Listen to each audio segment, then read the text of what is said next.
2008 को हुए सिलसिलेवार बॉम्ब धमाके के बाद चांदपोल हनुमान मंदिर के बाहर मिले जिंदा बम मामले में जयपुर बम ब्लास्ट मामले की विशेष अदालत चारों दोषी करार दिए गए अभियुक्तों को आज सजा का ऐलान करेगी।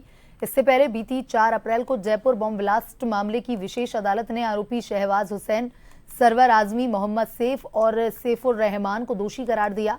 इस मामले में अभियोजन पक्ष की ओर से 4 आरोपी शहबाज हुसैन, सरवर आजमी, मोहम्मद सैफ और सैफुर रहमान के खिलाफ 112 गवाहों के बयान दर्ज कराकर करीब 1200 दस्तावेज भी कोर्ट के सामने रखे गए। वहीं बचाव पक्ष की ओर से कोई भी गवाह के बयान दर्ज नहीं कराए गए।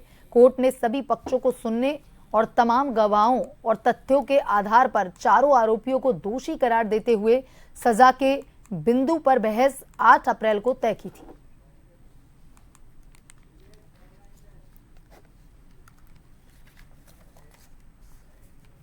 और इसी खबर पर ज्यादा जानकारी के साथ हमारे संवाददाता विवेक फोन लाइन पर जुड़ चुके हैं। विवेक, 13 मई 2008 को जयपुर में हुए सिलसिलेवार बॉम्ब धमाके में आज फैसला आने वाला है, क्या कुछ अपडेट? बिल्कुल, ये 2-4 सिलसिलेवार बम धमाके हुए थे और इस दौरान चांदपोल हनुमान मंदिर के सामने एक जिंदा बम भी बरामद हुआ था। इसी मामले को लेकर आज जयपुर बम ब्लास्ट मामलों की विशेष अदालत दोषी करार गए चारों अभियुक्तों को जो है सजा का ऐलान करेगी। इससे पहले बीती 4 अप्रैल को विशेष अदालत ने मामले की सुनवाई करते हुए आरोपी शहबाज हुसैन, सरवर आजमी, मोहम्मद सैफ और सैफुर रहमान को दोषी करार दिया था।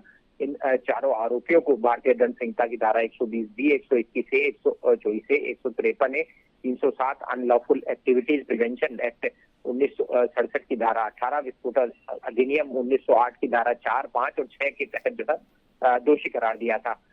इस दौरान 2 आरोपी जो है वो पहले से जमानत पर चल रहे थे, जिनको भी कोर्ट के आदेश के बाद हिरासत में ले लिया गया था। आज सभी चारों दोषी करार दिए गए अभियुक्तों को जो है कड़ी सुरक्षा के बीच कोर्ट लाया जाएगा और सजा के बिंदु पर बहस होगी।